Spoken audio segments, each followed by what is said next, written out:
we all have our own climate story and our own relationship to climate and climate change. And we use different words for those relationships and different words for the experiences that we have. Hey folks, welcome to the latest episode of the Ecosystem Member Podcast. I came across this episode's guest through inclusion in the Grist 50 list of 50 climate leaders driving fresh solutions to our planet's biggest problems for 2023. Lylianna Allala is the first ever Climate Justice Director for the City of Seattle, Washington's Office of Sustainability and Environment. As you'll hear in the episode, her role is varied but founded on engaging a wide variety of communities, including fellow policymakers around the world, on issues of environmental and climate justice. Prior to this role, Lylianna worked for Washington Congresswoman Pramila Jayapal, leading on climate and environmental policy and outreach, and worked directly in ecology on projects including restoring the West Duwamish Greenbelt, Seattle's largest contiguous forest. Lylianna's diverse experience led to what I think is a really interesting conversation about her role for the city of Seattle, how her relationship with nature guides and informs her work in community engagement, and how slowing down might be the key to effectively fighting the climate crisis. There are a handful of recommended resources at the end of the episode that are linked in the show notes. I also included a link to the podcast project Lylianna helped lead that examined the question, what would it look like within the next 50 years for Seattle to become a place where both trees and humans grow old? It's a fascinating listen, and I hope you'll check it out after this episode. Without further delay, here's the latest episode of the Ecosystem Member Podcast with the City of Seattle's Climate Justice Director, Lylianna Allala.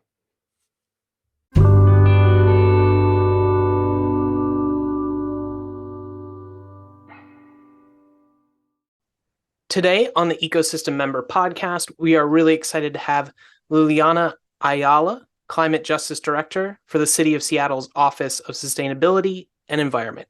Thanks so much for joining us today. Hi, thanks for having me. So I want to start with a quote I found from you on the Nature Conservancy of Washington's website. You said, "I was raised with values around being in relationship with nature and the earth, knowing that I'm not a separate actor in nature, rather part of it. My family taught me to care for Mother Earth because she cares for us." Can you talk more about those values and how you think about your relationship with nature today? When I was a kid, I spent a lot of time with my grandparents.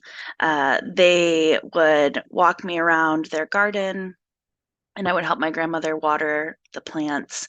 They would teach me the names of the plants. I learned about peonies and marigolds and pansies, about growing jalapenos and cilantro. And in that time with them, they would share little tidbits that they knew about biology and about plants and botany. So at a young age, I learned that peonies would secrete like a sweet nectar and attract ants, and the ants would feed off that nectar, but simultaneously they would protect those buds from being eaten from other insects. So they had a bit of a mutually beneficial relationship. So it was lessons like this that my grandparents would just like teach me as a young person, and they really stuck with me as I started to get older. My father also had a beautiful garden, and he spent a lot of time tending to it. And we would have neighbors come and trade seeds with him. He would grow Mexican chili species, and we had a Thai neighbor who would come by and trade Thai chili species with him.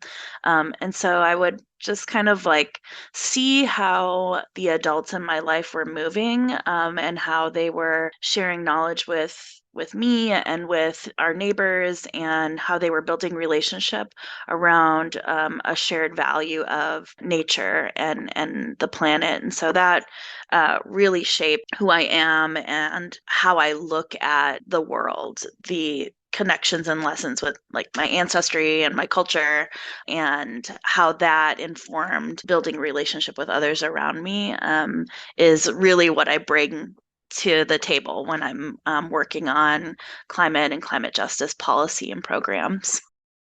As we talked about, you're the City of Seattle's first climate justice director. What does the sort of day-to-day work of a climate justice director look like?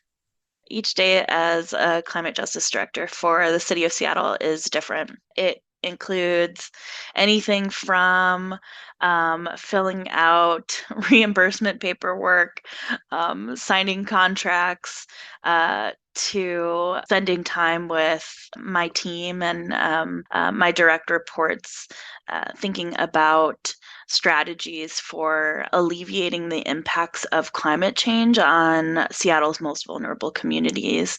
And then we think tactically about what does that look like on a neighborhood level? What does that look like and mean and feel like for specific communities and specific populations? So I think the thing that carries through from day to day is that I get the privilege to work with people who have really big hearts, who care about their community, who deeply care about the planet, and who are motivated by dreaming about and implementing ideas and solutions that can bring us forth into a better future. We're constantly thinking about what is the world that we want to live in and how can we make that happen. That is braided in my everyday work. Even when I'm signing paperwork on reimbursements, all of these things are in honor of addressing the impacts of climate change and trying our best to transition away from the behaviors that have gotten us into the climate crisis to begin with. Who are you often working with? Because I imagine, especially in a city like Seattle, which is a big urban population, there can be a lot of different factors, everything from car usage to, even agriculture and things like that. So who are you working with in your role?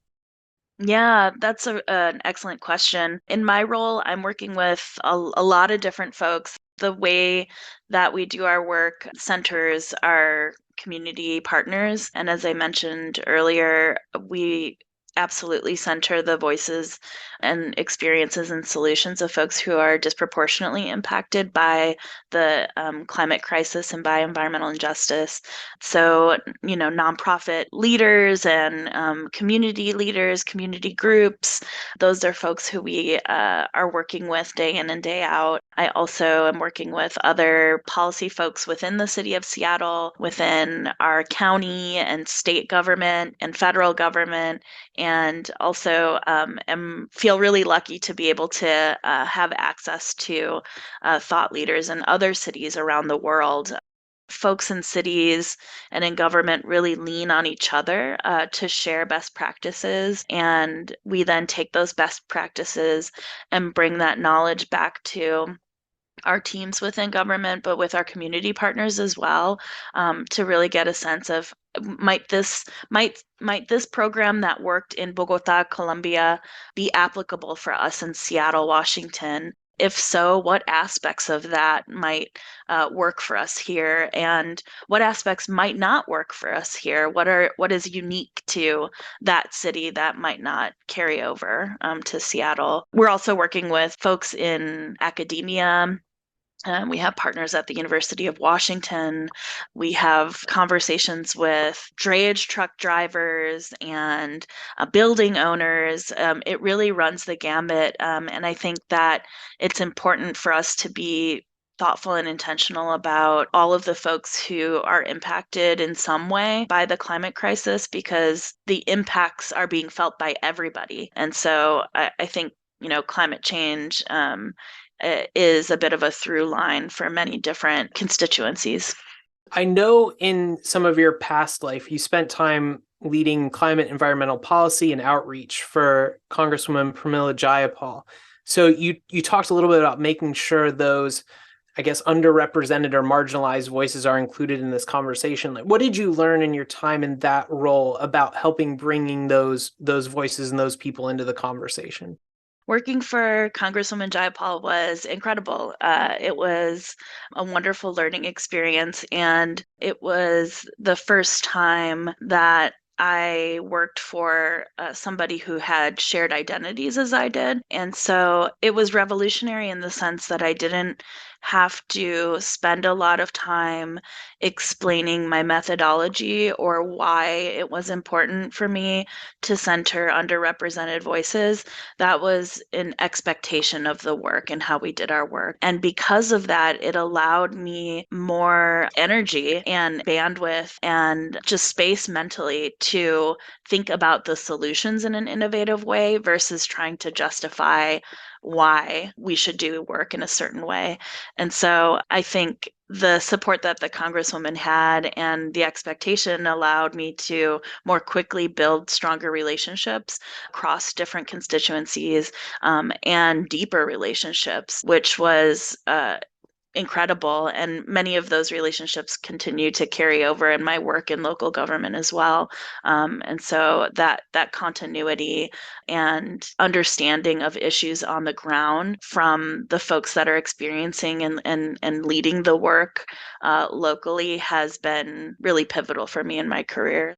Sort of with that engagement and outreach and forming those relationships. We're thinking about marginalized and underrepresented communities in these conversations. And oftentimes, I think they've got so much on their plate already, as many of us do in this kind of insane world where the news seems to be changing every single day. But many people, it might be a matter of working multiple jobs and they're living on a piece of land that's near, in cases of like California and Texas where I live, like near an oil refinery and having adverse health effects to that. So how do you help? I guess how do you engage with that community when it might not climate might not be necessarily on the top of their agenda? I'm really glad you asked this question. I'll start by saying we all have our own climate story and our own relationship to climate and climate change. And we use different words for those relationships and different words for the experiences that we have.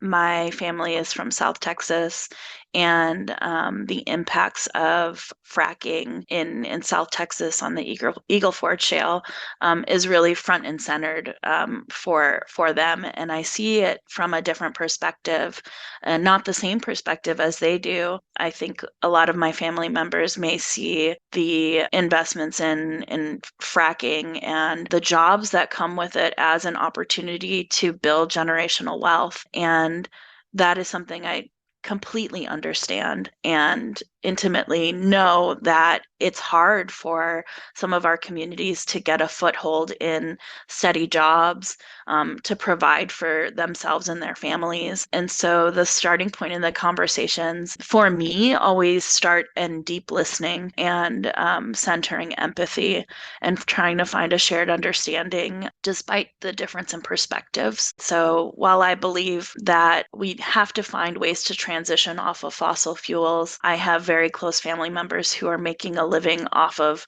those operations. And so I think the conversation is less about me trying to impress upon them my beliefs and values, but trying to have a thoughtful conversation to identify shared values and beliefs and really push each other in having growthful conversation. So we're not going to get to the same place, at the same time in terms of our thinking and strategies.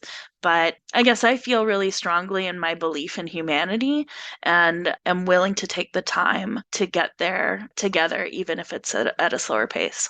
That's amazing. I really like that attitude. I think oftentimes people feel the urgency of the climate crisis breathing down their neck, but taking time to listen, having the patience, I think is a good reminder for all of us. And kind of leads into another part of your background I wanted to talk about.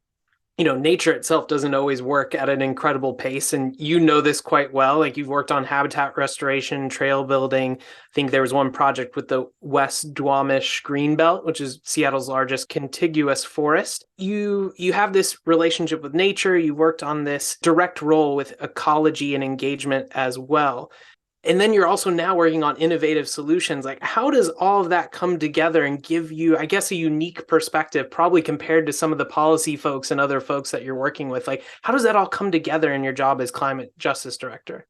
Yeah, thank you for that question. I'll also add when I went to school, I got my bachelor's of arts in English, and when I was in my early 20s, I wanted to teach literature, and I love poetry. And so to me, that relationship that I have with creative writing and storytelling in the written word is absolutely connected to my experiences in nature and like hands in the soil. And the lessons that I learned doing ecology work was to step back and look at the problem and the solution from a systems based perspective. And so seeing the work from an ecosystem based perspective and finding the poetry and the connection of these disparate parts, which are actually not disparate, they're all interrelated and part of a system, allow me to take those skill sets, that thinking, into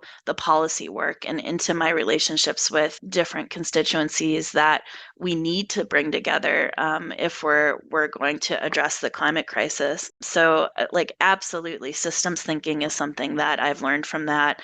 I've learned to have patience to zoom out and look at the system, identify the interdependencies and the relationships to inform the strategy and the tactical decisions around policy design and implementation. I've learned lessons around slowing down. A tree grows at a tree's pace. And so the lessons that nature has to teach us are plenty, but we need to slow down to be able to listen to that. I think often we as humans value instant gratification. We want a solution yesterday, and nature doesn't always work that way. And I'm constantly reminded of that when I'm feeling overwhelmed by competing priorities. Sometimes there's manufactured urgency, right? Like if we don't take a beat to slow down and ask, why are we doing that? For who? How are we going to do that? Then we get caught up in this endless cycle of like, we need to make a decision now. And so slowing down has really been a lesson that has served me well.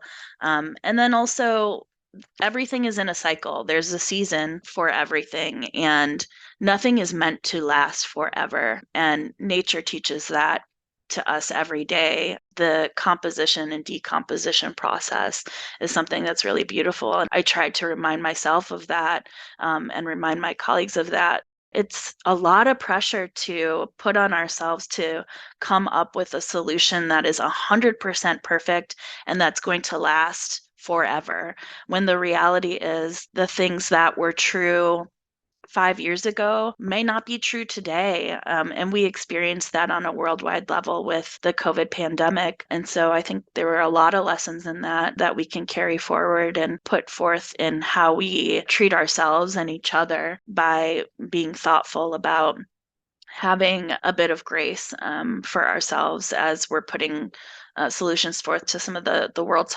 toughest problems. I think it's important to be iterative and embrace that cycle. So I usually like to end the episode with giving folks a little bit of advice from each of our guests. So could you share maybe some recommendations of either resources, books, other podcasts, places that you would go recommend people go if they're interested in learning more about climate justice, from the very basics maybe to more nuanced issues? Like, what would you recommend people looking at to understand more about this issue? Wow. Okay. I think some resources that have influenced me in how I think about climate justice include Adrienne Marie Brown's Emergent Strategy. That was an incredible book. There's some really great interactive activities in there too that folks can connect with. I would recommend reading anything by Dr. Robert Bullard, who here in the US is referred to as the father of the environmental justice movement. His books are pivotal and foundational in understanding environmental justice in the context of the United States. And he's out there still as a leader and a revered forefather on environmental justice solutions. And then I would say I also look to poetry. You know, someone who I really enjoy right now is Ross Gay. Ross Gay's poetry and his essays have really been influential for me as I'm thinking about my work. And also a peer of his, I hope I pronounce her name correctly, Amy Nezuko Matatil, who's also a poet and an essayist, and has some really great work connecting her culture and identity to nature. Fantastic. We will include links to all of those, as many as we can find in the show notes. But thank you so much, Lylianna, for joining us today. This has been a super valuable conversation, and I think people will really enjoy the episode. Thank you, Rick. I appreciate you.